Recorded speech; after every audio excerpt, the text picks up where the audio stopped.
back to Community Connections, and again, Dr. Savel is here. We're going to talk a little bit about going back to school, the things that families need to prepare for, but that critical piece of which immunizations they need to have. I know kindergarten is one group and preparing for 7th grade is another group. So speak to us a little bit about what parents should be going to see you or other pediatricians for as they prepare to send their children to school. Well, I really appreciate the opportunity to talk about this. And let's be honest, immunizations have never been stronger in the news than they are now. We've warned people for years what would happen if people didn't choose to immunize, and we won't spend time talking about the famous people who've been against immunizations and those who have followed their ideas without any medical knowledge. But we have people dying of measles in this state, people dying of measles in California, the unbelievable pocket of disease in upstate New York that has caused massive changes in the laws. And the fact that you and I live in paradise, we live in a tourist area, and so I had 3 cases of flu in my office today. Wow. So the point is there are illnesses all over the place.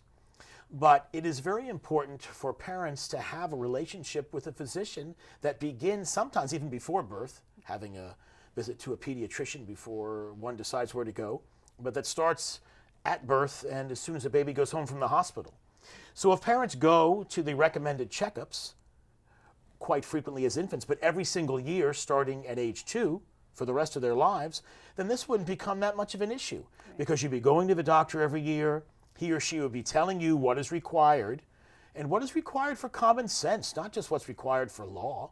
There are certain vaccines that can be given at 12 that ought to be given at 11 because you can have another year of protection against tetanus or Neisseria meningitis, the worst bacterial meningitis. And the first thing that parents can do is be informed by finding a pediatrician or someone who takes care of their kids they trust, so they can go in there and make sure their kids are always up to date and never at risk for being unprotected. Thank you for that information. But let's talk a little bit specifically about what parents need to know, which immunizations to have for kindergarten all the way through. Absolutely. Well, you know, kids get immunizations before VPK at age 4, and they're the law to protect them against tetanus and measles, mumps, and rubella, and chicken pox. Because these sorts of diseases have become much more popular again because of those who don't vaccinate. And also we have to remember, no vaccine is 100% effective. Right. Vaccines at best are 93 to 94% effective. And so we always want to introduce the idea of herd immunity, H-E-R-D, meaning that if you can immunize 91 to 96% of the population against a given disease, then it is sort of eradicated. Because you may have a kid who doesn't have immunity to a certain disease, even though you got the vaccine, or some kids can't get the vaccine because they're being treated with chemotherapy because they have cancer or someone in the house does, but they'd still be protected because of the herd. And so that's why the immunizations are given before kids go to school, so you could protect kids in the classroom. I mean, we know how many teachers, of course, who have cancer and are still fighting that battle every day and come to school because they love children and the bravest people on the earth. But their immune system is compromised. And what a terrible thing for a woman with breast cancer to still be teaching in the classroom because she doesn't want to take time off. Right. And she gets an incurable disease because her vaccines were no longer working because of chemotherapy. Sure. And somebody came to school who did not get protected because we say they had a religious exemption, and that teacher got sick, not from the cancer, but because of the disease. You know, we live in strange times. The schools have all these rules about not bringing peanut butter and jelly sandwiches. You can't go in the classroom with a peanut butter and jelly sandwich because of the potential life-ending allergies that can happen from peanuts, but yet kids can go to school without immunizations for life-threatening diseases. I mean, we laugh about that, but the fact is it's true. Right. And then we have kids come from other countries and other places where the vaccines may not be fully up to date, or perhaps they were watered down vaccines in other places. And then we move into kids in 7th grade. The truth is, kids should receive the vaccine against meningitis, the Menactra, the vaccine against tetanus, the Tdap vaccine, and pertussis, or whooping cough.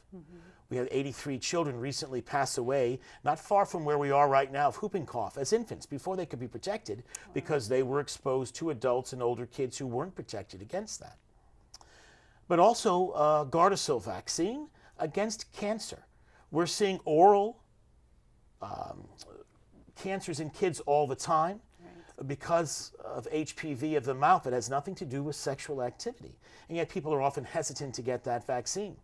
But having an open, honest conversation with the pediatrician or family practitioner who's caring for your children is important, but go there armed with your questions. And if you walk into the doctor's office and they just blow you off because they want you to do what they say and aren't willing to discuss it with you, well, maybe you're not in the right place. Right. Because after all, they're your kids. And I truly believe the majority of people who choose not to get immunizations really want the best things for their kids, but they've been given toxic information from Hollywood people or whatever it is.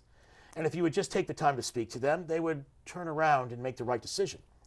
And there are others, of course, who just choose to believe that it's all a conspiracy. So because of that issue, it is your job as a parent who wants to get immunizations for kids to go to the doctor every year to make sure your kids are protected. So if someone's in the classroom who chooses not to, your kids won't be the ones who are at risk. Right. And I hope also that you'll take the time as a parent to speak out to your friends who might be questioning what to do and saying, listen, go talk to Dr. Gregor, go talk to some other pediatrician and make an informed decision. Because we are reaching a real critical period in this country's history where the diseases are starting to rear their ugly heads. We have polio in this country now. Right. We certainly have whooping cough. We know we have measles. We have kids still dying of chicken pox. And we have more and more cancer all the time and more people with compromised immune systems, not because of their fault, but because they're fighting the good fight against cancer with products that may save their life or lengthen it, but will certainly knock out their ability to fight common diseases. Why are we putting everyone's lives in so much risk? It's about having a conversation. And so it's a great time to talk about it because you're going to go off to VPK or kindergarten and get immunized. You're going to get it at 6th or 7th grade. And then when kids come in for high school and they're going off to college. But it's a time for a parent to talk to the pediatrician and make some great decisions which can have positive effects outside of the classroom. And I think parents that choose not to vaccinate don't realize that their child, if we have a measles outbreak, just takes one, their child can't come to school anymore. Yeah. They have to stay away for a period of time, and they're feeling like, well, that's not fair. Why would my child be pulled out? I'm like, because of their own safety, we have to say, I'm sorry, your child can't come to school. Well, let's talk about something very fascinating and not really controversial. Recently, a law was changed in the state of Florida. It is true that when people choose not to vaccinate, they have to register. Again, people often think the government is after them. But we do that, as you just said, because it protects their kids. Because a lot of people will choose to give a vaccination they didn't want to when there's an epidemic. However, the laws just changed that say people can opt out of that because they don't want Big Brother watching them. So now if a parent doesn't immunize, they're also allowed to opt out of reporting. So the health department doesn't know where to go to find the people whose lives are at risk during an epidemic. And this program here is not about the controversy going on in our government today. We hope that people are trying to make the best decisions. But again, it shows parents you can't rely on finding out which of the people who might be dangerous to you in the time of an epidemic, because they may have their anonymity protected by current laws. So you have to immunize your kids to keep them as safe as possible.